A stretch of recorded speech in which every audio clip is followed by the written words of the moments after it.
Waitress surprises Millionaire with a kiss in front of everyone. The reason? He burst into tears.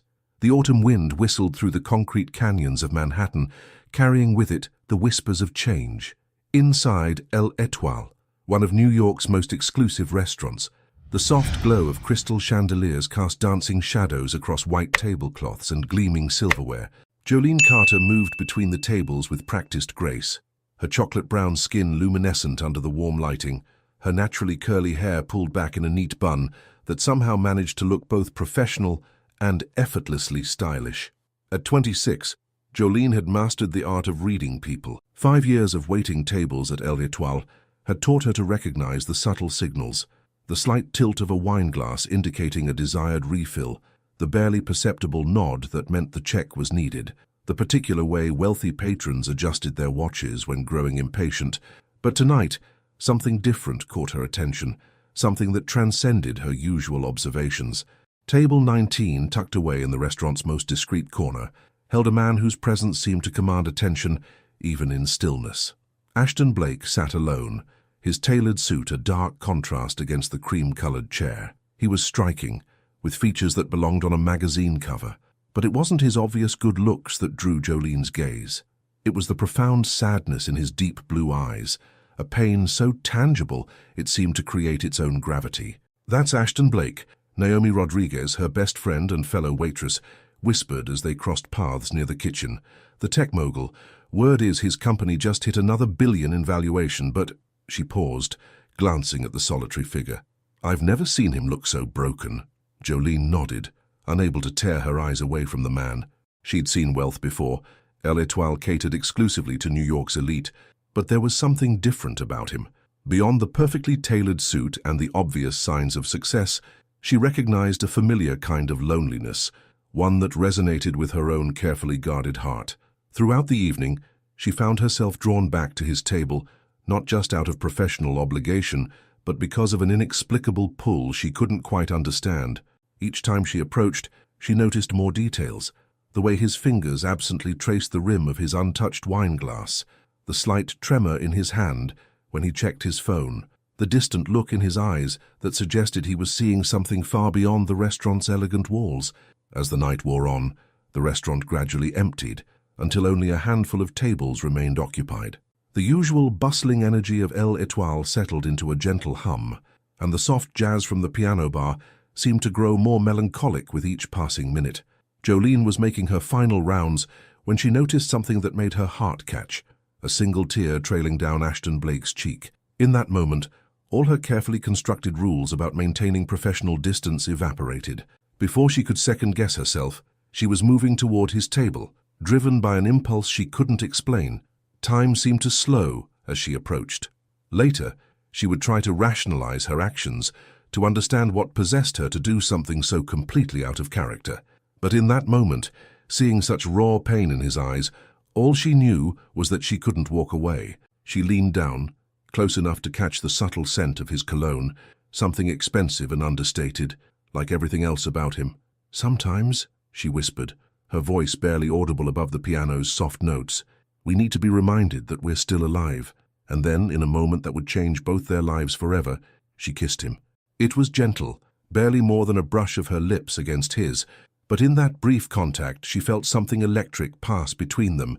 His lips were soft, surprising for someone who seemed carved from marble, and she felt his sharp intake of breath at the contact. The kiss lasted only seconds, but when Jolene pulled away, the world seemed to have shifted on its axis. Ashton's eyes were wide with surprise, the sadness in them temporarily replaced by something else, wonder, perhaps, or the ghost of hope. She straightened up, her heart pounding so hard she was sure he could hear it. "I'm sorry," she said, though she wasn't. "Not really. I couldn't bear to see someone hurting so deeply without doing something." For a long moment, he just stared at her, and Jolene felt the weight of what she'd done settle over her. She'd just kissed a customer, not just any customer, but one of the most powerful men in New York. She'd probably lost her job, might even be sued for harassment. All her dreams of opening her own bakery could disappear because of one impulsive moment. But then Ashton Blake did something that surprised her even more than her own actions. He smiled. It was small, barely there, but it transformed his entire face, softening the sharp angles and bringing warmth to those ice-blue eyes. "What's your name?" he asked, his voice low and rich, with a slight roughness that suggested he hadn't spoken much that evening. "Jolene," she answered, fighting the urge to flee. "Jolene Carter." He nodded slowly, as if committing the name to memory. "Thank you, Jolene Carter," he said, and somehow he made her name sound like poetry. "I think I needed that reminder more than you know." She managed to smile, though her heart was still racing. "Good night, Mr. Blake," she said, turning to leave. "Ashton," he called after her, causing her to pause. "Please, call me Ashton." That night, as Jolene rode the subway back to her small apartment in Brooklyn, she couldn't stop touching her lips, remembering the feel of that brief kiss. She'd broken every rule she'd ever made for herself about maintaining professional boundaries, about not getting involved with customers, about keeping her heart safely guarded. But as she drifted off to sleep, she couldn't bring herself to regret it. Something had passed between them in that moment, something that felt like destiny, though she'd never believed in such things before. That kiss, she sensed, was just the beginning of a story she never expected to be part of. What she didn't know then was just how right she was, and how that one impulsive moment would set in motion a chain of events that would challenge everything she thought she knew about love, trust, and the power of taking chances. Morning light filtered through the industrial windows of Jolene's Brooklyn apartment, casting long shadows across her small but meticulously organized kitchen. She stood at her vintage countertop, mindlessly stirring her coffee as the events of the previous night played on repeat in her mind. The memory of the kiss felt almost dreamlike now, as if it had happened to someone else. "You did what?" Naomi's voice crackled through her phone's speaker, a mix of shock and amusement. "Girl, you kissed Ashton Blake? The Ashton Blake? The same man whose face is plastered across half the tech magazines in the city?" Jolene groaned, pressing her forehead against the cool surface of her refrigerator. I know, it was crazy. I don't even recognize myself. What was I thinking?" "Maybe you weren't thinking," Naomi said, her tone softening. "So maybe you were just feeling. When was the last time you let yourself do that?" The question hung in the air, uncomfortably accurate. Jolene's eyes drifted to the collection of cookbooks lining her kitchen shelf, particularly to the worn copy of her grandmother's handwritten recipes. Rose Carter had raised her with a mixture of tough love and unwavering support, teaching her that independence was the only reliable shield against disappointment. "I should be worried about losing my job," Jolene said, changing the subject. "Instead, I keep thinking about the way he looked at me afterward, like what? Like I woke something up inside him." Across town, in a penthouse overlooking Central Park, Ashton Blake stood at his floor-to-ceiling windows, watching the city come alive below. His reflection stared back at him, perfectly pressed suit, not a hair out of place, the very image of control. But his composure was just another carefully constructed facade, like so many things in his life. "Sir," Danny Brooks, his personal assistant and closest friend, appeared in the doorway of his home office. "The board meeting starts in 30 minutes. Ashton nodded, but his mind was elsewhere. He could still feel the ghost of Jolene's kiss, the surprising softness of her lips, the way her gentle gesture had cracked through years of carefully maintained walls. No one had dared to be so boldly compassionate with him since Rachel's death. "Danny," he said suddenly, "what do you know about El Etoile's staff?" Danny raised an eyebrow, his usually playful expression turning curious. "The restaurant? Not much, except that you've been going there more often lately, usually on their quieter nights." He paused, studying his friend's face. "Sure, does this have something to do with why you seem different this morning?" "Different? Less?" Danny gestured vaguely. "Automated." Ashton turned from the window, his fingers automatically adjusting his cufflinks, a nervous habit he'd developed over years of high-stakes meetings. "I met someone there, someone who did something unexpected. Unexpected good or unexpected bad? I'm not sure yet." Ashton picked up his phone, looking at the restaurant's website. He'd already memorized the days Jolene usually worked, having noticed her quiet efficiency over his past few visits. But last night had revealed a completely different side of her, brave, impulsive, genuine in a way that both terrified and fascinated him. The day passed in a blur of meetings and conference calls, but Ashton couldn't focus. Instead of quarterly projections and market analyses, he kept seeing Jolene's face, the warmth in her brown eyes, the gentle curve of her smile, the way she'd looked at him with such pure empathy. That evening, against his better judgment, He found himself back at L'Etoile. But Jolene wasn't there. Instead, he recognized her friend, Naomi, according to her name tag, who gave him a knowing look as she took his order. "She's not working tonight," Naomi said, her direct gaze challenging him to pretend that wasn't why he'd come. "I see." Ashton maintained his composed expression, though something like disappointment flickered in his chest. "When you see her, would you give her this?" He handed Naomi a small envelope. Meanwhile, Jolene was across the bridge in Brooklyn, kneading dough in her tiny kitchen. Baking had always been her escape, her way of processing emotions she couldn't quite name. Tonight, she was attempting her grandmother's famous cinnamon rolls, though her thoughts kept drifting to blue eyes and the scent of expensive cologne. Her phone buzzed with a text from Naomi. "Your CEO was here tonight. Left something for you." Jolene's hands froze in the dough. "What did he leave?" "An envelope. Want me to open it?" "No." Jolene typed quickly, then deleted it, tried again. "I'll get it tomorrow." She returned to her baking, but now her movements were distracted. What could he want? To warn her about a lawsuit? To fire her personally? Or maybe...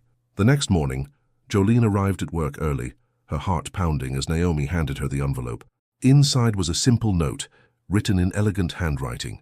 "Dear Jolene, thank you for reminding me what it feels like to be alive. I'd like to return the favor.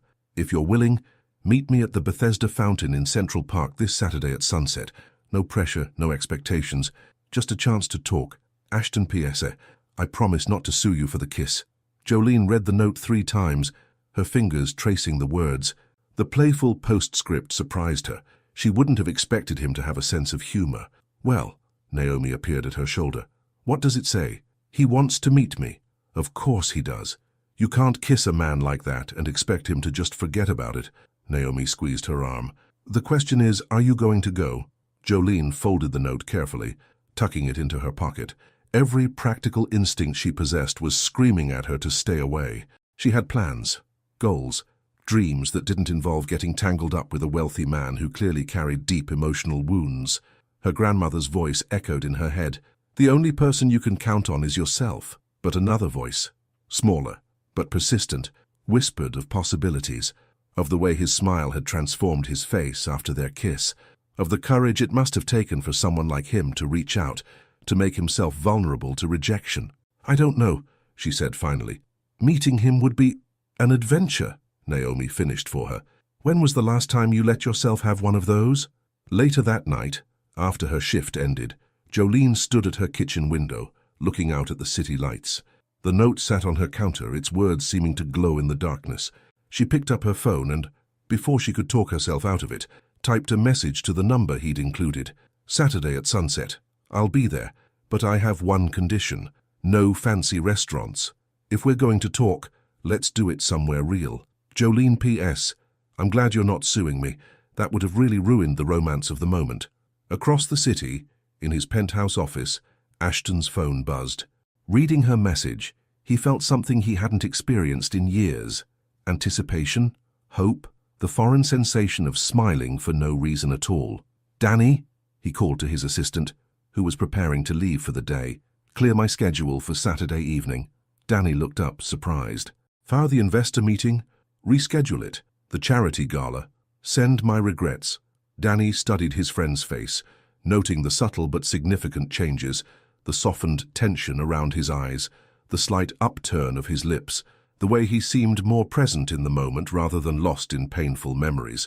"Something more important?" Danny asked, though he already knew the answer. Ashton looked out at the city lights, thinking of warm brown eyes and a kiss that had awakened him from a long, cold sleep. "Maybe," he said softly, "maybe something much more important." Saturday arrived with the kind of perfect autumn weather that made New York City feel magical. Golden light filtered through crimson leaves, and a gentle breeze carried the scent of roasted chestnuts from nearby street vendors. Jolene stood before her mirror, questioning her outfit choice for the 20th time. She'd settled on dark jeans, ankle boots, and a soft burgundy sweater that complemented her skin tone, casual but put together, exactly as she'd intended. "You're overthinking this," she told her reflection, touching the small gold pendant her grandmother had given her for her 16th birthday. The familiar gesture calmed her nerves, grounding her in who she was, a woman who didn't need anyone's approval, least of all a billionaire's. Across the park, in his penthouse, Ashton was having his own internal debate. He stood in his massive walk-in closet, surrounded by suits worth more than most cars, yet found himself reaching for dark jeans and a charcoal cashmere sweater. "The world really is ending," Danny commented from the doorway, eyebrows raised at the sight of his boss in casual wear. "First you reschedule the Beijing conference call, now this." "Sometimes change is necessary," Ashton replied, running a hand through his hair, deliberately messing up its usual perfect arrangement. He caught Danny's knowing smirk in the mirror. "What?" "Nothing," Danny said, raising his hands in surrender. "Just, it's nice to see you acting human again. Whoever this woman is, she's already good for you." Ashton's expression softened. "She kissed me when I was drowning in memories of Rachel and James. Didn't try to fix me or offer empty platitudes. Just reminded me that I could still feel something besides grief." Danny nodded, understanding the weight of this admission. He'd been there through it all. The tragic accident that took Ashton's wife and son 3 years ago. The months of hollow-eyed grieving. The gradual transformation into the cold, efficient businessman everyone now knew. "Just be careful," he said quietly, "with both her heart and yours." The sun was beginning its descent when Jolene arrived at Bethesda Fountain. She'd come early, needing time to settle her nerves, and found herself watching the usual parade of park life. Tourists taking photos, children chasing pigeons, street musicians filling the air with melody. "You're early too," a familiar voice said behind her. Jolene turned to find Ashton standing there, looking surprisingly approachable in casual clothes, his hair slightly tousled by the breeze. Something in her chest tightened at the sight of him. He looked younger somehow, more real. "I like watching the park at this hour," she said, gesturing to the scene before them. "Everyone has a story here." "Tell me one," he said, moving to stand beside her. Jolene pointed to an elderly couple sharing a pretzel on a nearby bench. "They've been coming here every Saturday for 40 years. It's where they had their first date. They ordered a pretzel then too, and now it's their tradition." "You made that up," Ashton said, but he was smiling. "Maybe, but isn't it better than the truth, that they're probably just tourists who were hungry?" He studied her profile, intrigued by the way her mind worked.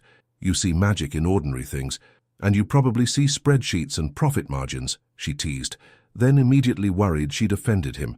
But Ashton laughed, a real laugh that transformed his entire face. "Guilty as charged, though lately I've been seeing other things too." His eyes met hers, and the intensity in them made her breath catch, like the way a simple act of kindness can shake someone's entire world. Jolene felt her cheeks warm. "About that night, I'm not usually so impulsive." "No," he raised an eyebrow. "Shame." "I found it refreshing." They began walking, falling into an easy rhythm together. Jolene led them away from the tourist-heavy areas, down quieter paths where the setting sun painted everything in shades of gold and amber. "My grandmother would be horrified," Jolene said, stepping over a fallen branch. "She raised me to be practical, cautious. The world doesn't give handouts to girls like us," she always said. "Tell me about her," Ashton requested, genuinely interested. "Rose Carter is a force of nature. Raised me by herself after my parents died in a car accident when I was 4. Worked 2 jobs, made sure I had everything I needed, taught me to bake." Jolene smiled at the memories. "She's the reason I dream of opening my own bakery someday. Her recipes are magic." Ashton watched the way her face lit up talking about her grandmother and baking. It was the same passion he recognized in successful entrepreneurs, the same fire that had driven him in his early days. "What's stopping you? Reality? Money? The fact that most small businesses fail in their first year?" Jolene shrugged. "I'm saving what I can from tips, but at this rate, I'll be 60 before I can afford to open my own place." They reached a small bridge over one of the park's quieter streams. Ashton stopped, turning to face her. "Let me help." "No." Jolene's response was immediate and firm. "That's not why I told you about it. I'm not looking for a handout." "It wouldn't be a handout. It would be an investment." He held up a hand when she started to protest. "But we can table that discussion for another time. Tell me something else. Why did you really kiss me that night?" The sudden change of topic caught her off guard. Jolene leaned against the bridge railing, gathering her thoughts. "Honestly, because I recognized the look in your eyes. It's the same one I saw in the mirror for months after my parents died. Like you're drowning in memories and can't find the surface." Ashton's breath caught. No one had ever read him so accurately before. "My wife, Rachel," he said softly, "and our son, James, 3 years ago. Drunk driver." Jolene's hand found his on the railing, her fingers intertwining with his instinctively. She didn't offer condolences or platitudes, just quiet understanding and the warmth of human contact. They stood there as the sun sank lower, casting long shadows across the park. In the distance, a street musician began playing "What a Wonderful World" on a saxophone, the melody floating to them on the evening breeze. "Dance with me," Jolene said suddenly. Ashton blinked. "Here, now. Why not? No one's watching except the squirrels, and they're terrible gossips anyway." Before he could protest, she'd pulled him into a gentle sway, one hand still in his, the other resting lightly on his shoulder. After a moment of stiffness, he relaxed, his free hand finding her waist. "I haven't danced since," he started. "Then it's about time," she said softly. "Life's too short not to dance when you hear good music." As they moved together in the fading light, something shifted between them. The careful distance they'd been maintaining began to dissolve, replaced by something warmer, more real. "You're dangerous, Jolene Carter," Ashton murmured. "Oh?" She looked up at him, a challenge in her eyes. "How so?" "You make me want things I'd convinced myself I didn't need anymore." The music faded, but they continued swaying slightly, neither wanting to break the moment. Finally, Jolene stepped back, though their hands remained linked. "I should get home," she said. "Early shift tomorrow." Ashton nodded, but didn't release her hand. "So let me drive you. I have a perfectly good Metro card," she protested, but her smile betrayed her. "Humor me." He pulled out his phone. "I promise no fancy cars, just a regular taxi." "Liar. I bet you haven't taken a regular taxi in years." "Then it's time I remembered how." He smiled, and Jolene felt her heart skip. "Besides, I'm not ready to say goodnight yet." Later, as his private car, despite his promise, wound through the streets toward Brooklyn, they sat in comfortable silence. Jolene watched the city lights blur past, acutely aware of Ashton's presence beside her, of the way his hand still held hers, as if it was the most natural thing in the world. "Thank you," he said, as they pulled up to her building. "For what?" "For seeing me. Not the CEO, not the grieving widower, just me." Jolene squeezed his hand once before letting go. "Thank you for letting me." She was halfway up her building's steps when he called after her. "Jolene." She turned, heart pounding at the way he said her name. "Would you have dinner with me tomorrow? Somewhere real, I promise. No fancy restaurants." A smile spread across her face. "I know a great pizza place in Williamsburg. Best slice in Brooklyn." "It's a date," he said, and the word hung in the air between them, full of possibility. As Jolene climbed the stairs to her apartment, she couldn't stop smiling. Her grandmother's warnings about practical choices and careful living echoed in her mind, but for once, they were drowned out by the memory of dancing in Central Park and the feeling of her hand in his. In his car, heading back to Manhattan, Ashton touched his lips, remembering her kiss from that first night. For the first time in 3 years, the memory of Rachel didn't bring crushing pain, just a gentle sadness and, surprisingly, a whisper of gratitude. Wherever she was, he hoped she would be happy knowing he was finally learning to live again. Sunday evening found Ashton Blake standing outside Sal's Pizzeria in Williamsburg, feeling distinctly out of his element. The small storefront, with its faded awning and neon open sign, was a far cry from his usual dining establishments. Yet something about its unpretentious charm made him smile. Through the window, he could see Jolene already inside, chatting animatedly with an elderly man behind the counter. When he pushed open the door, the bell's cheerful jingle mixed with the scent of fresh-baked dough and marinara sauce. Jolene turned, her face lighting up at the sight of him. She wore a simple denim dress with boots, her curls loose around her shoulders, and Ashton thought she'd never looked more beautiful. "You actually came," she said, genuine surprise in her voice. "Did you think I wouldn't?"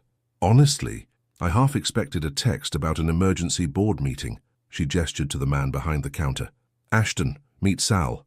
He's been feeding me the best pizza in New York since I was 12. Sal, a short Italian man with thick glasses and flour-dusted hands, gave Ashton an appraising look. "So this is the fancy businessman my Jolene's been talking about. Come, come, I have your table ready." "My table?" Ashton raised an eyebrow at Jolene. She laughed. "Sal thinks every first date deserves the special table, though usually it's just the cleanest one by the window." "First date?" Sal's eyes widened. "But Piccola, you said you already kissed him." "That was different," Jolene mumbled, her cheeks warming. "Can we have our pizza now?" Sal winked at Ashton.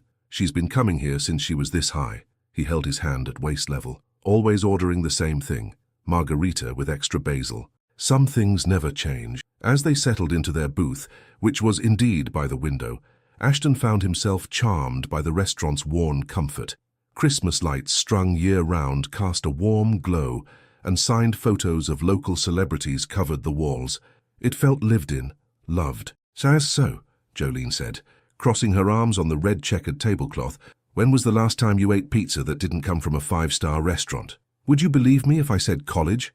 That's tragic. She shook her head in mock dismay. Good thing I'm here to reintroduce you to real food. Their pizza arrived, steam rising from its perfectly blistered crust.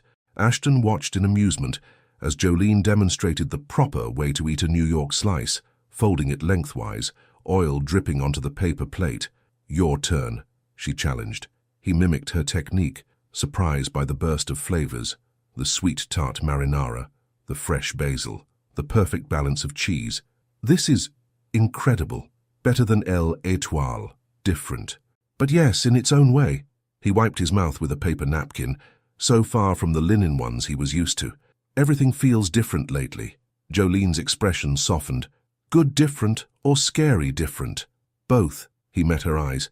You make me feel things I thought I'd buried for good. It's terrifying and exhilarating at the same time. I know the feeling. She traced patterns in the condensation on her water glass. When my parents died, I built walls so high I thought no one would ever scale them. Then my grandmother taught me that protecting your heart doesn't mean locking it away.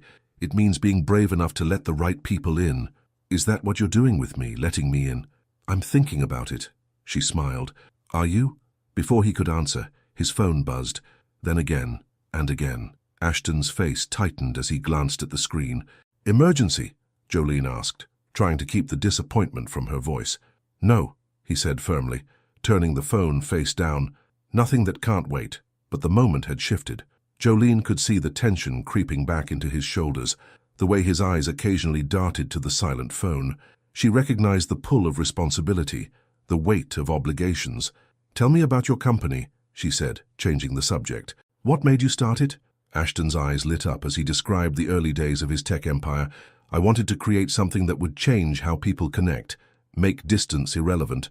After college, I worked out of my garage with just 2 computers and more coffee than blood in my veins. And now we have offices in 12 countries and over 10,000 employees. He paused. But sometimes I miss that garage. Everything was simpler then. Before Rachel? Jolene asked gently. Actually, that's where I met her. She was our first investor's daughter, came to check on their investment, found me sleeping on a couch surrounded by empty energy drink cans. His smile was bittersweet. She said any man that dedicated deserved a real meal. Jolene reached across the table, taking his hand. She sounds wonderful. She and James were my whole world. His fingers tightened around hers, until they weren't. The pizza grew cold as they talked, sharing pieces of their past like trading cards. Jolene told him about her first attempts at baking, how she'd nearly burned down her grandmother's kitchen trying to make birthday cupcakes. Ashton described his first failed startup, a pet-sitting app that crashed spectacularly when the servers melted during a heatwave. As the evening wound down, Sal brought them cannoli on the house, though he winked at Jolene in a way that suggested she'd arranged it beforehand. My grandmother's recipe, she explained, as Ashton bit into the crispy shell. I've been teaching Sal's daughter how to make them. You could sell these, he said, savoring the perfect balance of sweet ricotta and dark chocolate. In your own bakery. Someday, she smiled. But there was a hint of sadness in it. So it's when I've saved enough. Jolene, he hesitated. Let me help, not as a handout, but as a business partner. I know potential when I see it. She shook her head. I need to do this on my own. Besides, she gestured between them, this, whatever it is complicated enough without mixing in business. What is this? He asked softly. Between us. Before she could answer, his phone buzzed again, more insistently this time. With the apologetic look, he checked it. His face darkened. I have to take this, he said, standing. I'm sorry. It's the Tokyo office. Jolene watched through the window as he paced outside, his casual demeanor replaced by sharp gestures and furrowed brows. In that moment, the distance between their worlds felt vast again. When he returned, she'd already asked for the check. You should go, she said gently. Your empire needs you. Jolene, wait. It's okay, she smiled, but it didn't quite reach her eyes. This was nice, but maybe it's good to remember why people like us usually don't what? Don't deserve happiness. Don't get second chances. His voice was intense. Because that's what this feels like to me. A second chance I never expected. They stepped outside, the cool night air carrying the distant sounds of the city. Jolene looked up at him, memorizing the way the streetlight caught his eyes, the strong line of his jaw, the way he made her feel both safe and terrified. I can't be the person who holds you back, she said softly. Your work, your company, they need you. Maybe I need you more. The words seemed to surprise even him. He stepped closer, his hand coming up to cup her cheek. Stay, please. We can figure this out. For a moment, they stood frozen in time, the space between them electric with possibility. Then, in a move that echoed their first meeting, Jolene rose on her tiptoes and kissed him. Unlike their first kiss, this one was neither gentle nor brief. It was a question and an answer, a challenge and a surrender. When they finally parted, both slightly breathless, Jolene whispered against his lips, Okay, we'll figure it out. She stepped back, her smile both scared and brave. But I'm still not taking your money for my bakery. He laughed, the sound carrying down the quiet street. We'll see about that. From inside the pizzeria, Sal watched them through the window, a knowing smile on his face. In his 60 years of serving pizza, he'd seen countless first dates, but something about these two, the wealthy man who looked at his Jolene like she hung the moon, and the stubborn girl who'd finally met her match, told him this one was different. As Ashton's car pulled away from the curb, Jolene wrapped her arms around herself, still feeling the ghost of his kiss. Her phone buzzed with a text. Thank you for the best pizza I've had in 15 years. And for reminding me that some things are worth the risk. As she typed back, thank you for being willing to risk it, even if your phone manners need work. J. Walking home through the Brooklyn streets, Jolene hummed under her breath. The practical voice in her head, the one that sounded like her grandmother, was listing all the reasons this was a bad idea. But for once, her heart was louder, and it was singing. The morning sunlight streamed through the floor-to-ceiling windows of Ashton's penthouse office, casting long shadows across the polished marble floors. He stood at his usual spot by the window, but instead of reviewing market reports, he was smiling at his phone. Your coffee's getting cold, Danny said, leaning against the doorframe. And you're smiling. Again. Hey, it's starting to freak people out. Am I really that bad usually? Ashton asked, looking up from Jolene's latest text, a photo of her latest baking experiment, chocolate croissants that looked professional enough to be in any high-end patisserie. Let's just say the board members are wondering if you've been replaced by a pod person. Danny picked up a stack of papers from Ashton's desk.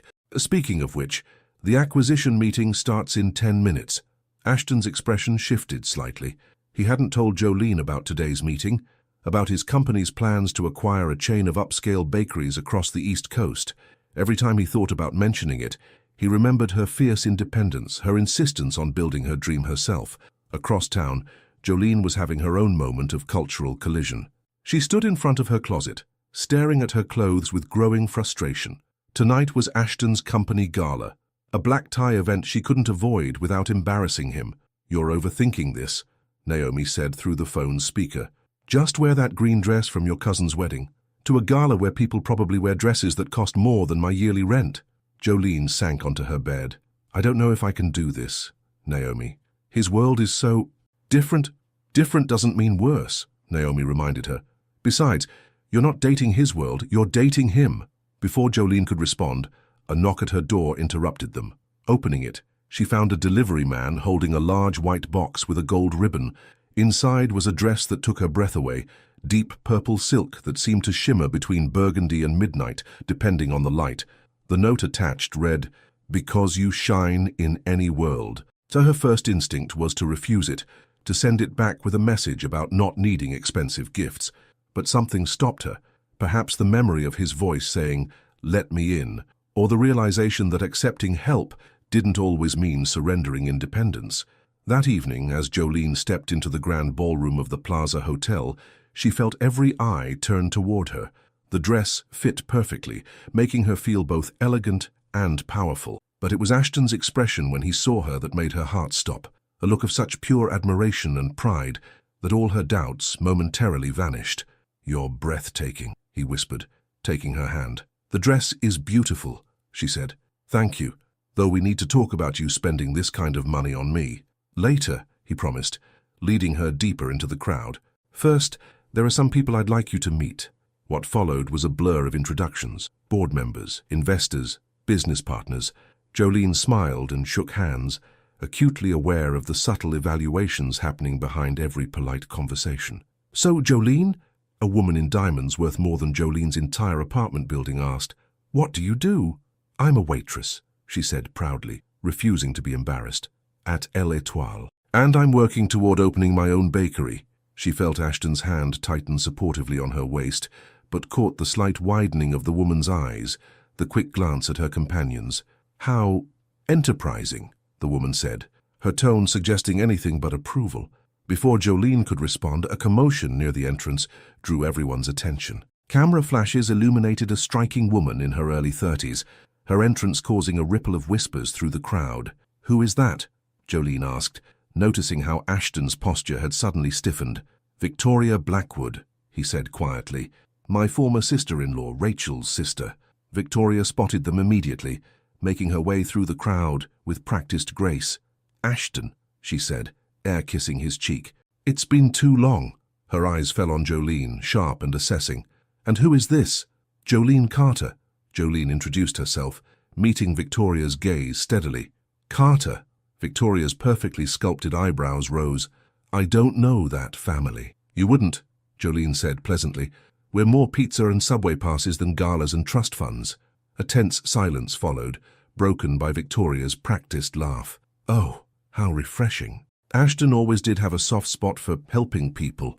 She turned to him. "We need to talk about the foundation, darling. The annual memorial for Rachel and James is coming up." Jolene felt Ashton go completely still beside her. She'd known about the accident, but not about a foundation or memorial. Looking at his face, she saw the mask of control slipping, revealing the raw pain beneath. "Excuse me," he said abruptly, stepping away. "I need some air." Jolene watched him disappear onto the balcony, torn between following him and giving him space. Victoria made the decision for her. "Let him go," she said, her voice losing its social veneer. "You have no idea what he's been through, what Rachel meant to him, what she still means to him." "You're right," Jolene said quietly. "I don't know everything, but I do know what it's like to lose people you love. And I know that grief doesn't mean you stop living." Victoria's eyes narrowed. "Just be careful, dear. Ashton has a habit of trying to fix things, or people. First it was Rachel's charity work, now it's your little bakery dreams. But eventually, reality sets in." The words hit home harder than Jolene wanted to admit. She thought of the dress she wore, of the way people had looked at her all evening. Was she just another project for him, another broken thing to fix? Outside on the balcony, she found Ashton gripping the railing, his knuckles white. Without a word, she stood beside him, offering silent support until his breathing steadied. "I'm sorry," he said finally. "I should have warned you about Victoria, about all of this." "Why didn't you?" He turned to face her, his expression vulnerable in a way she rarely saw. "Because I'm terrified of losing you. The more you see of my world, the more I fear you'll realize it's too much, too complicated, too heavy with the past." Jolene reached up, straightening his bow tie with gentle hands. "Do you know what I thought when I first kissed you? That here was someone who understood loss but wasn't defined by it, someone who needed reminding that life goes on, just like I once did. And now," his voice was barely a whisper, "now I think we're both scared, of letting people in, of mixing our worlds, of risking our hearts again." She smiled softly. "But maybe that's okay. Maybe being scared together is better than being safe apart." He pulled her close, pressing his forehead to hers. Around them, the city lights twinkled like stars, and the faint sounds of the gala filtered through the glass doors. Two worlds colliding, neither quite ready to merge, but both worth fighting for. There's something else I need to tell you," he said, "about my company's latest acquisition." But before he could continue, Danny appeared at the balcony door. "Ashton, I'm sorry, but the Chinese investors are here. They're asking for you specifically." Jolene stepped back, smoothing her dress. "Go. We'll talk later." As she watched him return to his world of business and obligations, Jolene touched the silk of her borrowed dress. Victoria's words echoed in her mind. mixing with her own doubts. She loved Ashton. The realization hit her suddenly, though perhaps she'd known for weeks. But loving someone didn't automatically bridge the gaps between their worlds. Her phone buzzed with a text from Naomi. "How's the fancy party?" Jolene typed back, "Complicated, like everything else these days." Later that night, alone in her Brooklyn apartment, Jolene hung the purple dress carefully in her closet. It looked out of place among her simple clothes. Beautiful but foreign, much like she had felt at the gala. Yet when she closed her eyes, she didn't see the judgmental looks or remember Victoria's cutting words. Instead, she saw Ashton's face when he first saw her in the dress, the way he looked at her like she belonged anywhere she chose to be. Maybe that was the key, choosing to belong, choosing to fight for love despite the complications. Maybe some worlds were worth mixing, even if the process was messy and uncertain. Still, as she drifted off to sleep, one question nagged at her. What was Ashton going to tell her about his company's acquisition, and why did she have a feeling it would complicate things even further? The news broke on a Tuesday morning. Jolene was in her tiny kitchen, experimenting with a new recipe for lavender macarons, when Naomi burst through her door without knocking. "Have you seen this?" Naomi thrust her phone in Jolene's face, showing a business news website. The headline made Jolene's heart stop. "Blake Technologies acquires Sweet Dreams bakery chain for $50 million, plans East Coast expansion." Jolene's hands trembled as she read further. Sweet Dreams was the largest boutique bakery chain in New York, known for their artisanal pastries and prime locations. And now Ashton, her Ashton, had bought them. "Is this why he's been asking so many questions about your bakery plans?" Naomi asked gently. The macaron batter Jolene had been working on suddenly felt like lead in her stomach.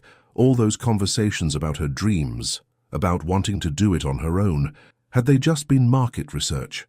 Her phone buzzed, Ashton's name lighting up the screen. She let it go to voicemail. Across town, Ashton paced his office, running his hands through his usually perfect hair. "File, she's not answering," he told Danny, who watched with growing concern. "The news wasn't supposed to break until next week, after I'd told her." "Maybe that's why they leaked it early," Danny suggested. "Victoria's still on the board of Sweet Dreams. She never liked the acquisition plan." Ashton stopped pacing, a cold realization settling over him. "She did this on purpose, to drive a wedge between me and Jolene." "Then don't let her succeed." Danny handed him his coat. "Go explain now."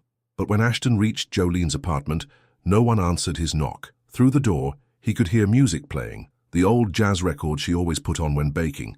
She was there, just choosing not to let him in. "Jolene, please," he called softly. "Let me explain." Inside, Jolene stood with her back against the door, fighting tears. The worst part wasn't even the acquisition. It was remembering how she'd opened up to him about her dreams, her struggles, her plans. Had he been evaluating the market potential the whole time? "Go away, Ashton. Not until you hear me out." His voice was pained. "This isn't what you think, really, because I think you've been playing me for weeks. All those questions about my business plan, about what makes a bakery successful."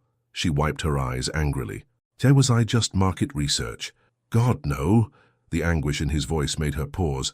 "I bought Sweet Dreams to give to you."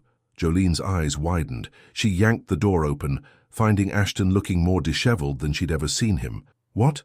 "I was going to offer you a position as head pastry chef and creative director, give you complete creative control, resources to implement your vision. It was meant to be a surprise, a way to help without—" He trailed off at the look on her face. "Without what? Without me feeling like a charity case?"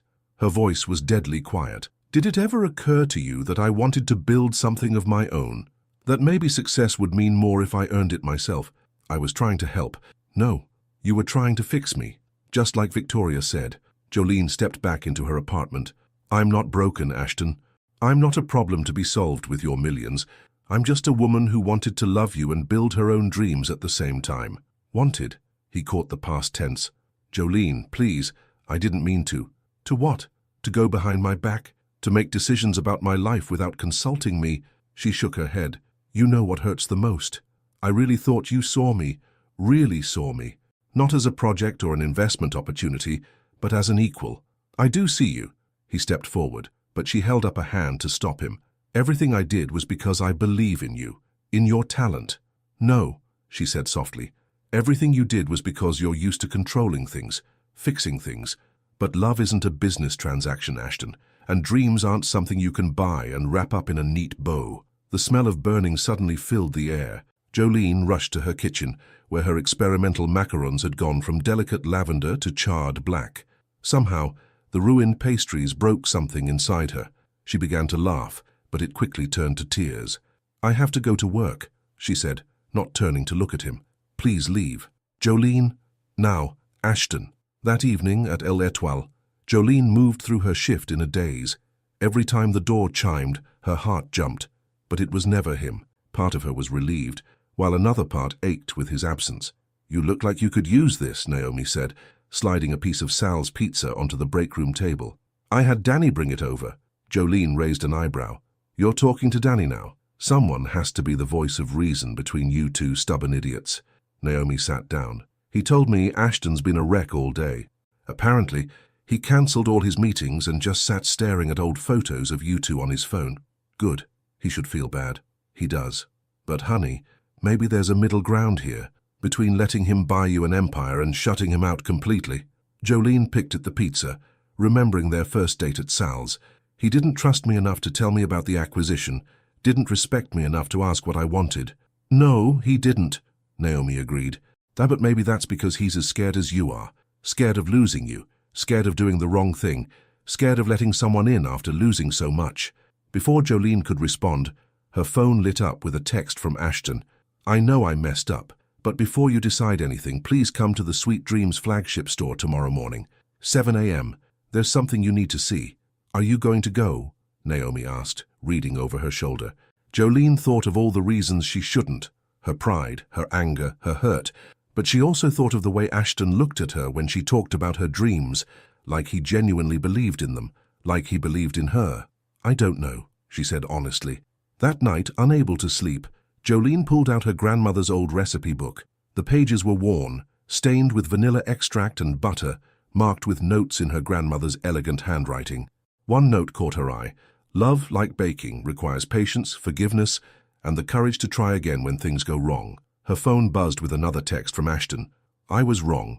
I should have talked to you first. But please don't let my mistake cost us both a chance at happiness. Some things are worth fighting for even when we mess them up." Jolene traced her fingers over her grandmother's words again, then over Ashton's message. Both spoke of second chances, of the courage to try again. Finally, she typed back, 7 a.m. This better be good. Across the city, in his penthouse office, Ashton read her message and felt hope flutter in his chest. He looked at the plans spread across his desk, not just for Sweet Dreams, but for something new, something that might bridge their worlds if she'd give him the chance to show her. "Please let me fix this," he whispered to the night sky. "Not by throwing money at it, but by showing her what I should have shown her all along, that I don't want to control her dreams. I want to be part of them." The early morning mist clung to Manhattan's streets as Jolene approached the Sweet Dreams flagship store. The bakery's elegant facade, with its gold-leafed windows and pristine awnings, seemed to mock everything she'd been working toward. This was what Ashton thought she wanted, a pre-packaged version of her dreams. She found him waiting outside, looking both powerful and vulnerable in a casual charcoal sweater rather than his usual suit. Dark circles under his eyes suggested he hadn't slept much either. "You came," he said softly, relief evident in his voice. "I almost didn't." She wrapped her arms around herself, fighting the morning chill. "Why are we here, Ashton?" Instead of answering, he handed her a key. "Open it." The interior of Sweet Dreams was nothing like she expected. Gone were the typical display cases and trendy decor. The space had been stripped bare, revealing beautiful exposed brick walls and original hardwood floors. Morning light streamed through the tall windows, casting long shadows across the empty room. "I don't understand," Jolene said, turning to him. Ashton took a deep breath. "When I bought Sweet Dreams, it wasn't to give you a ready-made empire. It was to give you this." He gestured to the empty space. "A blank canvas, your canvas." He pulled out his phone, showing her architectural renderings. The acquisition included all their locations, but this one, their first and most prestigious, I wanted to be different. I wanted it to be yours. Jolene studied the plans, her heart racing. The designs showed a completely reimagined space. An open kitchen where customers could watch pastries being made, cozy seating areas with mismatched vintage furniture, a space that felt warm and personal rather than corporate. These details, she said, noticing familiar elements, the antique display case like my grandmother's, the herb garden in the window, everything you've ever mentioned wanting in your own place. I've been listening, Jolene. Maybe too much and not enough at the same time. She walked the empty space, her footsteps echoing. Why didn't you tell me? Because I'm an idiot. He ran a hand through his hair. Because I'm used to solving problems with grand gestures. Because I was afraid you'd say no before I could show you that this isn't about controlling your dream. It's about believing in it enough to invest everything I have. Everything you have is a lot more than most people get to start with, she pointed out. True, but what you have, your talent, your vision, your heart, that's worth more than any amount of money I could invest. He moved closer, but didn't touch her. I messed up by not talking to you first. I was so excited about surprising you that I forgot the most important part, respecting your right to choose your own path. Jolene touched the exposed brick wall, feeling its rough texture. And now I'm asking, not telling, not deciding, just asking. He pulled out another set of papers. This is a business proposal. You would own 51% of this location, complete creative control. The only catch is you have to let me be your partner, not because I want to control you, but because I believe in you. She took the papers, scanning them. Everything was there, all the protections and independence she would need, along with the resources to make her dreams reality. And the other Sweet Dreams locations will continue under their current management. This space would be completely separate, your own brand, your own vision. He hesitated. And I just want to be part of it, part of your dream. Jolene walked to the windows, watching early morning commuters hurry past. You hurt me, Ashton, not by buying this place, but by not trusting me enough to include me in the decision. I know. He moved to stand beside her, their reflections overlapping in the glass. I've spent so long making decisions alone, protecting myself from feeling anything too deeply. Then you kissed me that night at L'Etoile, and suddenly everything changed. You made me feel alive again, made me want things I thought I'd never want after losing Rachel and James. What things? She asked softly. A future, a partnership, a chance to build something beautiful with someone who sees me for who I am, not what I own. He turned to face her. I love you, Jolene Carter.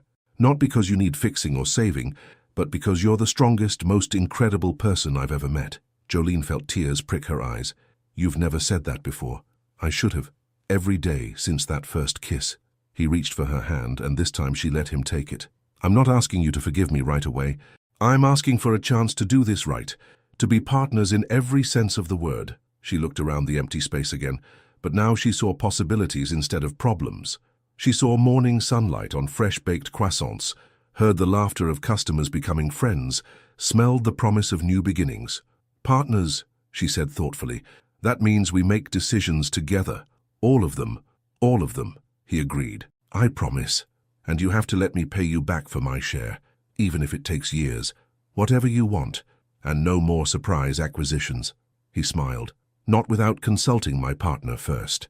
Jolene walked to the center of the room, closing her eyes. She could feel it, the potential, the dream she'd carried for so long starting to take solid form. When she opened her eyes, Ashton was watching her with such love and hope that it made her heart ache. Okay, she said. Okay, let's be partners. She held up the business proposal. But we're going through this line by line with my lawyer. His smile was radiant. You have a lawyer? Naomi's sister. She specializes in small business law. Jolene raised an eyebrow. What? You thought I wouldn't do my homework? Ashton laughed, the sound echoing through the empty space like a promise. He stepped toward her, then hesitated. Can I? She closed the distance between them, rising on her tiptoes to kiss him. Unlike their first kiss, this one was built on understanding, on choices made with open eyes and full hearts. When they parted, she rested her forehead against his. I love you too, you know, she whispered.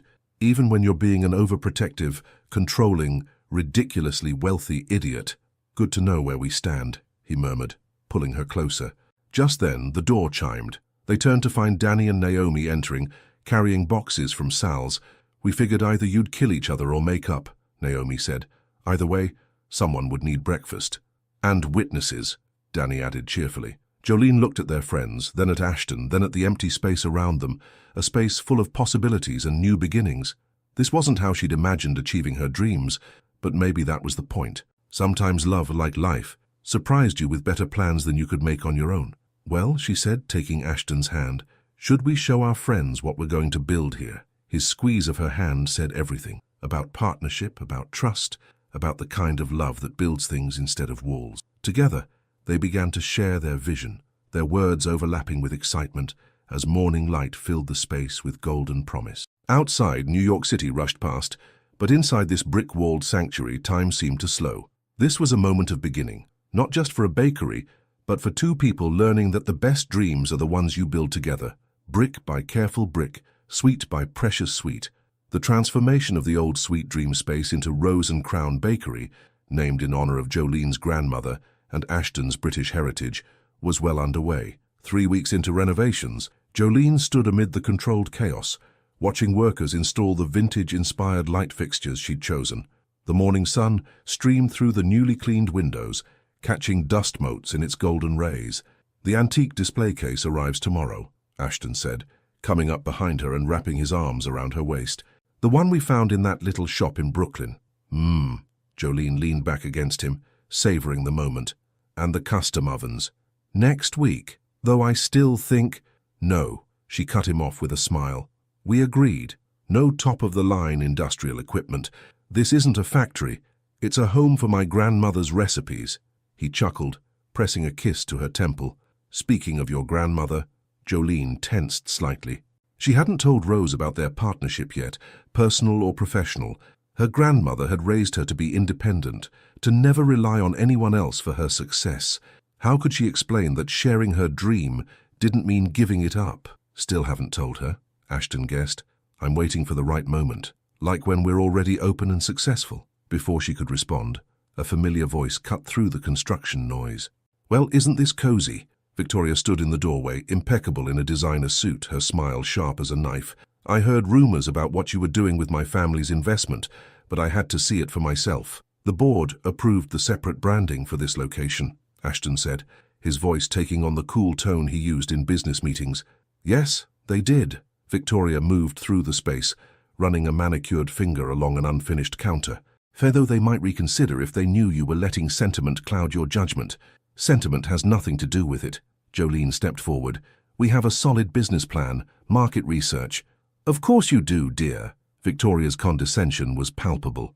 "Just like I'm sure you have an excellent reason for using my sister's foundation money to fund your little project." Jolene felt Ashton go still beside her. "Now what are you talking about?" "Oh." Victoria's surprise seemed practiced. "Didn't Ashton tell you? Sweet Dreams was one of Rachel's pet projects. The foundation owns 30% of the company's shares, which means your charming little bakery is being partially funded by my dead sister's money." The silence that followed was deafening. Jolene turned to Ashton, seeing the truth in his stricken expression. "Is that true?" "It's more complicated than that," he started. "Is it true?" "Yes." He reached for her hand, but she stepped back. "But the foundation's shares are being bought out as part of the restructuring. I was going to tell you." "When?" Jolene's voice cracked. "After we opened, after I'd already committed everything to this place." "I think I'll leave you two to discuss this," Victoria said sweetly. "Oh, and Ashton. The foundation board meets next week.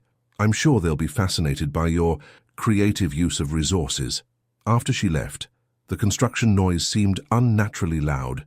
Jolene moved to the windows, pressing her forehead against the cool glass. "Every time I think we're past the secrets, this isn't like before," Ashton said. "The foundation's involvement was always temporary. I'm buying out their shares personally." "That's not the point." She turned to face him. "The point is you didn't tell me. Again, the point is I'm standing in a space that was special to your dead wife, trying to build my dream on top of hers, and I didn't even know it. Jolene, how am I supposed to compete with a ghost?" The question hung in the air between them. Ashton's face softened. "You're not competing with anyone." Rachel loved Sweet Dreams because it represented possibility, taking something traditional and making it new, just like what we're doing here. "But that's not all we're doing, is it?" Jolene gestured around them. "We're also building us, a future, and I need to know that there's room for that future, that I'm not just filling a space she left behind." Ashton crossed the room in 3 strides, taking her face in his hands. "Listen to me. What Rachel and I had was beautiful, and yes, part of me will always love her. But what you and I are building, this is different. This is choosing to love again, choosing to build something new together. You're not a replacement, Jolene. You're a new chapter. She wanted to believe him, needed to believe him, but Victoria's words had awakened doubts she thought she'd put to rest. I need some air, she said, pulling away. And time to think. Don't let Victoria win, he pleaded. This is what she wants, to drive us apart. No, what she wants is to protect her sister's legacy. Jolene grabbed her coat. And maybe she's right to worry about the person trying to erase it. You're not erasing anything. But Jolene was already pushing through the construction workers out into the crisp autumn air. She walked aimlessly, letting the city's rhythm wash over her. Eventually, she found herself in front of her grandmother's small house in Brooklyn. Rose Carter opened the door before Jolene could knock. One look at her granddaughter's face, and she stepped aside. Come on in, baby. I just made tea. Inside, the house smelled like cinnamon and wisdom, the same combination that had comforted Jolene through every crisis of her life. She sank into the worn kitchen chair, watching her grandmother pour tea into delicate cups that had survived 3 generations. So, Rose said, sliding a cup toward her, tell me about the man who's got you looking like you're carrying the world on your shoulders. Jolene's head snapped up. How did you, baby? I've known since you started coming to Sunday dinner with leftover pastries that were way too fancy for your kitchen. Rose's eyes twinkled. That's so, and Naomi's mama told me all about the handsome CEO who's been helping you build your dream bakery. I was going to tell you, Jolene said quickly. I didn't want you to think I was taking the easy way out. Easy? Rose laughed. Love ain't never easy, child. Neither is building something real.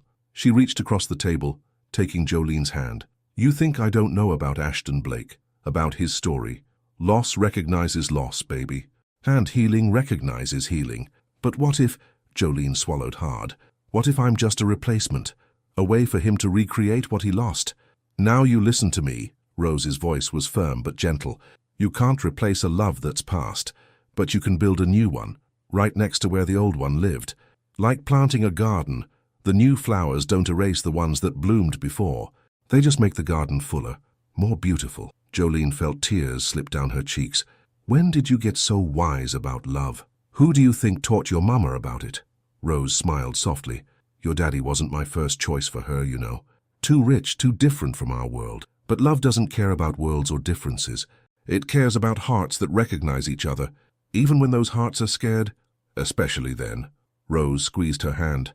Now, when do I get to see this bakery you're building? And meet this man who's smart enough to know he needs my granddaughter to make his life sweet? For the first time that day, Jolene laughed. She pulled out her phone, showing her grandmother pictures of the renovation, explaining their vision. As she talked, she felt the knots in her chest loosening. Rose asked questions, offered suggestions, but mostly just listened with the kind of understanding that came from a lifetime of watching love grow in unexpected places. Later, as the sun was setting, Jolene's phone buzzed with a text from Ashton. The antique display case arrived early. Come see it. I promise no more secrets, just us building something beautiful together. She showed the message to her grandmother, who smiled knowingly. Go, Rose said, but bring him to Sunday dinner this week. I need to make sure he knows that loving a Carter woman means loving all of us. Jolene hugged her grandmother tight, breathing in the familiar scent of cinnamon and comfort. Then she typed a reply. On my way. And by the way, you're having dinner with my grandmother on Sunday? His response came immediately. Looking forward to meeting the woman who taught you how to make life sweeter. I love you. As Jolene headed back to their bakery, their shared dream, she felt lighter. Victoria's words still echoed, but now they were overshadowed by her grandmother's wisdom. Love wasn't about replacing or competing. It was about growing something new while honoring what came before. The construction lights were still on when she arrived, casting a warm glow through the windows. Through the glass, she could see Ashton standing near the newly installed display case, running his hand along its aged wood. He looked up as she entered, hope and love plain on his face. It's perfect, she said, moving to stand beside him. Just like my grandmother's. Does that mean? She took his hand. It means we keep building together. No more secrets, no more ghosts. Just us making something beautiful out of all our broken and healing pieces. His smile was worth every doubt, every fear she'd pushed through to get back here. I can work with that, he said, pulling her close. Ashton Blake had faced hostile takeovers, billion-dollar negotiations, and ruthless competitors, But nothing had prepared him for the nervous energy coursing through his veins as he stood outside Rose Carter's Brooklyn brownstone. He adjusted the wine bottle in his hands, a rare vintage he'd spent hours selecting, and glanced at Jolene. "Stop fidgeting," she said, amused. "She's my grandmother, not a board of directors. Board members are easier. They only care about profit margins."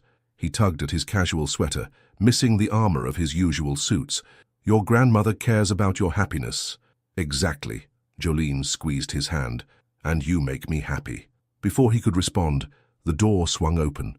Rose Carter stood before them, a small woman with Jolene's warm brown eyes and an aura of quiet authority that made Ashton understand exactly where his girlfriend got her strength. "So," Rose said, looking him up and down, "you're the man who's been baking up trouble with my granddaughter."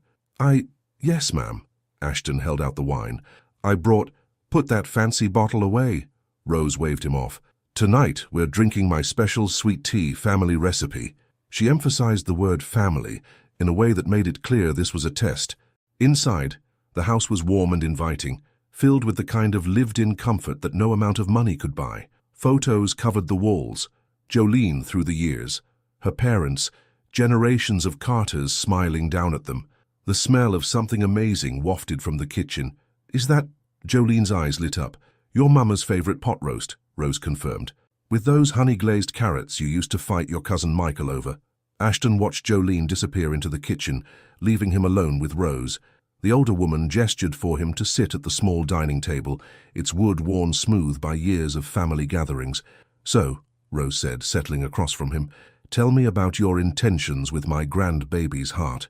"I love her," Ashton said simply, deciding honesty was his best strategy. "More than I thought I could love anyone again after losing my wife and son." Something softened in Rose's expression. "Loss has a way of teaching us what matters, doesn't it? But loving again, that takes courage. Jolene taught me that courage. She—" He paused, searching for the right words. "She didn't try to fix my broken pieces. She just showed me they could be part of something beautiful, like kintsugi." Rose nodded. At his surprised look, she smiled. "I wasn't always a baker in Brooklyn. I studied art history before life had other plans. Japanese art of repairing broken pottery with gold, making something more beautiful for having been broken." From the kitchen came the sound of Jolene singing, an old Motown song she'd mentioned her mother used to dance to. The familiar melody wrapped around them like a warm embrace. "She doesn't know I know about Victoria," Rose said suddenly, her voice low. "About the threats to contest Rachel's foundation shares in Sweet Dreams." Ashton stiffened. "How did you—" "I may be retired, but I still read the business pages, and I have friends who know things." Rose's eyes were sharp. "You haven't told Jolene?" "I'm handling it," he said. "Victoria's trying to use Rachel's memory to drive us apart. I won't let that happen." "No," Rose agreed. "You won't. Because my granddaughter deserves someone who fights for her happiness as hard as she fights for everyone else's." She leaned forward. "But she also deserves the truth, all of it." Before Ashton could respond, Jolene returned with a tray of appetizers, her grandmother's famous cheese straws. "What are you two conspiring about?" "Just sharing recipes," Rose said smoothly. Ashton was about to tell me his plans for handling Victoria's latest attempt to sabotage the bakery. Jolene froze. "What attempt?" Ashton met Rose's steady gaze, understanding the challenge in her eyes. Taking a deep breath, he told Jolene everything about Victoria's threats to contest the Foundation's share transfer, about the legal battles that could delay their opening. "Why didn't you tell me?" Jolene asked, but her voice held more concern than anger. "Because I wanted to protect you from this fight. It's my past, my burden." "No," Jolene cut him off. "It's our future, our dream. We face things together now, remember?" Rose watched them with approval. "Now that's settled. Let's eat." Food has a way of making even legal battles seem manageable. The pot roast was everything Ashton had imagined from Jolene's stories. Tender, perfectly seasoned, infused with the kind of love that turned a meal into a memory. As they ate, Rose shared stories of Jolene's childhood, of her parents' love story, of the generations of strong women who had built lives from determination and flower. "Your mother was a lot like you," Rose told Jolene. "She fell in love with your father, despite all the reasons not to. Different worlds, different backgrounds, but love has a way of building bridges between worlds." "Is that your way of giving us your blessing?" Jolene asked, half joking. Baby, my blessing isn't what matters. What matters is that you're building something real, both of you. Rose looked between them. A bakery, a life, a love that honors the past while creating its own future. After dinner, as Jolene cleared the plates, Rose took Ashton into her small study. From a drawer, she pulled out a worn leather recipe book. These are the original Carter family recipes, she said. 5 generations of love baked into every page. I was going to give them to Jolene when the bakery opened, but she pressed the book into his hands. I think you should be the one to give it to her. I don't know what to say. Say you'll protect her heart as fiercely as you protect her dreams. Say you'll be honest with her, even when the truth is hard. Say you'll remember that love, like the best recipes, takes time and patience to perfect. Ashton held the book carefully, feeling the weight of trust it represented. I promise. Later that night, as they walked hand in hand through Brooklyn's quiet streets, Jolene nudged him playfully. So did you survive your first Carter family dinner? More than survived. He pulled her close, pressing a kiss to her temple. I think I finally understand where you get your strength from. Your grandmother is, intimidating, overwhelming, remarkable, like her granddaughter. They stopped at a small park, the same one where Jolene used to play as a child. The autumn night was crisp, stars barely visible through the city's glow. About Victoria, Jolene said softly. Whatever she throws at us, we face it together. No more trying to protect me by keeping secrets. No more secrets, he agreed. From his coat, he pulled out Rose's recipe book, starting with this. Jolene's eyes widened as she recognized the book. Is that? Your grandmother wanted me to give it to you. For our bakery. He watched her trace the worn cover reverently. She said something about love being like the best recipes, taking time and patience to perfect. Tears shimmered in Jolene's eyes as she opened the book, finding her mother's handwriting mixed with her grandmother's, generations of love spelled out in cups and teaspoons. We're really doing this, aren't we? She whispered. Building a life together, a future. One recipe at a time, he said, pulling her close. And I can't wait to taste every moment of it. Above them, a shooting star streaked across the Brooklyn sky, a rare sight in the city. Jolene pointed to it excitedly, the way she must have done as a child in this same park. Make a wish, she said. Ashton looked at her, this remarkable woman who had brought him back to life with a kiss, who had taught him to believe in second chances and new beginnings. Don't need to, he said softly. Well, I already have everything I could wish for. As they walked home, the recipe book tucked safely between them, both knew that whatever challenges Victoria or life threw at them, they would face them together. Their love, like the best family recipes, had been tested by fire and found perfect in its own imperfect way. The morning of Rose and Crown Bakery's opening dawned clear and crisp, autumn sunshine gilding the Manhattan streets. Jolene stood in the center of her finished bakery, their bakery, taking in every detail. The antique display case gleamed, already filled with her grandmother's recipes brought to life. Mismatched vintage chairs clustered around small tables, each one chosen with care. The exposed brick walls held framed photos, her parents, wedding day, Ashton with Rachel and James, Rose in her first bakery, all the pieces of their past that had led them here. Having second thoughts, Ashton's voice came from behind her. He'd foregone his usual suit for dark jeans and a white button-down, looking more relaxed than she'd ever seen him on a business day. No, she said, turning to face him. Just making sure this is real. He wrapped his arms around her waist, pulling her close. Very real, though I'm still not sure about the name. Rose for my grandmother. Crown for your British roots. She smiled up at him. Perfect blend of our worlds, just like us. The bell above the door chimed, and Danny burst in looking harried. We have a situation. Victoria's outside with reporters. Jolene felt Ashton tense. After weeks of legal battles over the foundation's shares, Victoria had gone suspiciously quiet. They should have known she'd planned something for opening day. Let her come, Jolene said firmly. This is our day. We've earned it. As if on cue, Victoria swept in, trailing journalists and photographers. She looked elegant as always, but there was something different in her expression. Less sharp, more uncertain. Well, she said, looking around, this isn't what I expected. What did you expect? Jolene asked. A cheap imitation of what Rachel built. Victoria moved to the wall of photos, stopping at the one of Rachel and Ashton. Instead, you've created something new, something that honors her memory while building your own legacy. The journalists shifted awkwardly, sensing this wasn't the drama they'd been promised. Victoria turned to face them. "I called you here because I expected to find proof that my sister's legacy was being destroyed." Her voice carried clearly. "Instead, I found proof that love doesn't end with loss. It transforms, grows, creates something new." Ashton stepped forward. "Victoria, the Foundation is withdrawing all objections to the share transfer," she announced, and she pulled out an envelope. "I'd like to place the first order for the Foundation's annual memorial gala." Jolene took the envelope with trembling hands. "Why?"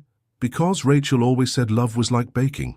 You have to be brave enough to try new recipes." Victoria's smile was small, but genuine. She would have liked this place. "And she would have liked you, Jolene Carter." Before anyone could respond, the front door chimed again.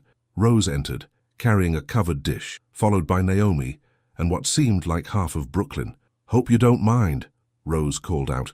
"But word got around that my grandbaby's bakery was opening, and well," she gestured to the crowd of familiar faces, regulars from L'Etoile, neighbors, friends, all carrying dishes and stories and love.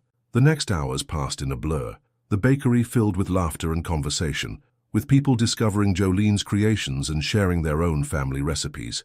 The reporters, finding a different story than they expected, wrote about community and healing, about a place where Wall Street bankers sat beside Brooklyn grandmothers, all brought together by the universal language of breaking bread. Late that afternoon, as the crowd thinned, Jolene found a quiet moment in the kitchen. She was putting the finishing touches on a special cake when she felt Ashton's presence behind her. "Hiding?" he asked softly. "Creating?" She stepped back, revealing the cake. It was elegant in its simplicity, layers of vanilla bean cake with lavender buttercream, decorated with crystallized flowers. "It's for Rachel and James, for the memorial gala." Ashton's breath caught. On top of the cake, written in delicate script, were the words "Love transforms." "Victoria was right," Jolene said. "Love doesn't end with loss. It changes us, teaches us, gives us courage to try again." She turned to face him. "You taught me that." "No," he smiled, touching her flour-dusted cheek. "Voice, we taught each other." From the front of the bakery came the sound of Rose's laugh mixing with Victoria's, of Danny trying to convince Naomi to try his horrible British accent, of strangers becoming friends over shared slices of cake. "Listen," Ashton said, pulling Jolene to the kitchen doorway. "How that's the sound of worlds colliding in the best possible way." Speaking of colliding worlds, Jolene reached into her apron pocket, pulling out a small, flour-dusted envelope. "I have something for you." Inside was a key to her Brooklyn apartment. "Move in with me," she said. "Not to your penthouse, not to some new place. To my small, imperfect apartment with the temperamental oven and the fire escape garden. Your grandmother's building?" His eyes sparkled with understanding. "Where I learned to bake, where I dreamed of this day." She touched his chest, feeling his heart beat under her palm. "Where I started falling in love with you over pizza and possibilities." Instead of answering, Ashton pulled her into a kiss that tasted of sugar and promises. When they parted, he rested his forehead against hers. "Yes," he whispered, "to small apartments and big dreams, to temperamental ovens and love that transforms." "Well, thank goodness that's settled." Rose's voice came from behind them. They turned to find her holding her recipe book. "Because I have a few more family recipes to teach you both. Can't have my future great-grandchildren growing up without knowing how to make a proper Carter family cobbler." "Grandma?" Jolene blushed. "What? I'm not getting any younger, and that apartment has a spare room that would make a perfect nursery." Rose winked at Ashton. "Besides, your mama always said the best recipes take time to perfect, just like the best loves." Later that night, after the last guest had left and the kitchen was clean, Jolene and Ashton stood outside their bakery. The street was quiet, the autumn wind carrying the lingering scent of baked promises and new beginnings. "Do you remember," Jolene asked, "that night at L'Etoile, when I kissed a stranger because he looked lost?" "I remember everything about that moment," Ashton said. "The way you saw through all my walls, the way you reminded me I was still alive. I never thought that kiss would lead to this." She gestured to the bakery, to the life they'd built, to family recipes and healing hearts, to worlds colliding and love transforming. "I never thought I'd find home again," he said softly. "But that's what you are, what we've built here." "Home?" Above them, the new sign glowed softly. "Rose and Crown Bakery, where love rises." Below it, in smaller letters, "Every heart deserves a second chance at sweetness." As they walked home through the Brooklyn streets, their fingers intertwined, both knew that this wasn't an ending but a beginning. Their love story, like the best recipes, would continue to evolve, rich with tradition, yet open to new possibilities, grounded in the past, but rising toward the future. And in the end, that was the sweetest truth of all.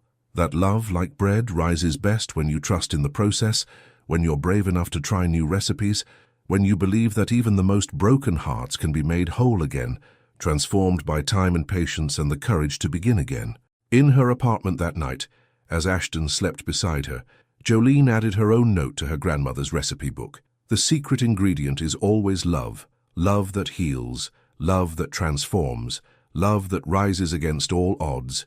Mix well, bake with patience, serve with joy, yields one perfectly imperfect, happily ever after. The end.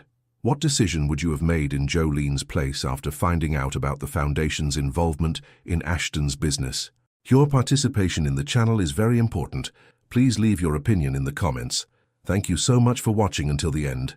If you enjoyed this story, don't forget to subscribe to the channel, leave a like, and comment your thoughts. Your participation is very important to us. See you next time.